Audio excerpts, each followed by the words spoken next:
శుభోదయం మిత్రులారా. పద్య కవిత్వము రచన ఇప్పగుంట సూర్యనారాయణమూర్తి. శీర్షిక వాసము అంటే ఇల్లు.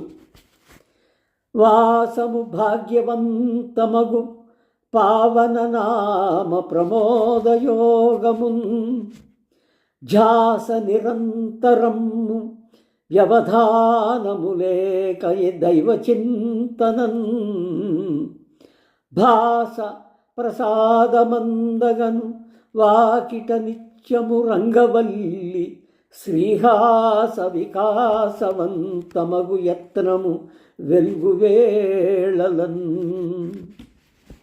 మిత్రులారా, ఈ పద్యభావము ఇంటి ముందు ముగ్గు చాలా పవిత్రమైన విషయం. ఇది ప్రతి ఇంటికి ముగ్గు ఉంటుంది. ముగ్గు వల్ల జరిగేటువంటి ఉపయోగం అనేది ఒక నమ్మిక.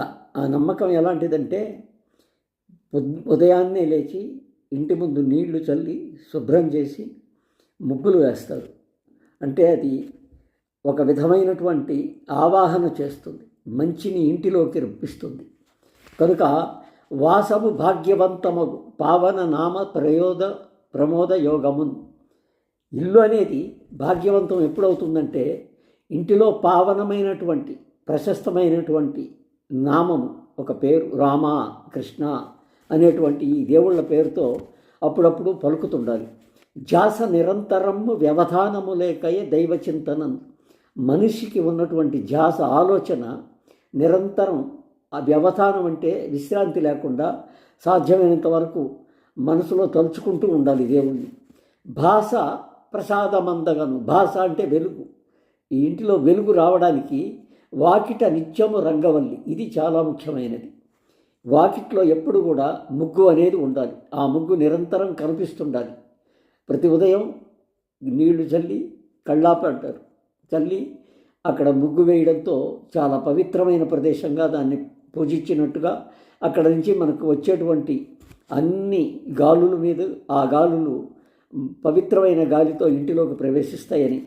హాస వికాసవంతమగు.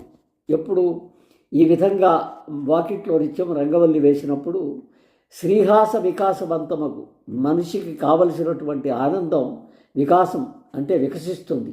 అది వికసించి మీ యత్నం ఇది జరుగునంత వరకు మీ ఇంట్లో అన్ని శుభాలు అన్నీ హాయిగా ఉంటాయని చెప్పడానికి ఇది వ్రాశాను. దయచేసి మిత్రులు ఈ విషయాన్ని అర్థం చేసుకొని నన్ను ఆశీర్వదిస్తారని కోరుకుంటూ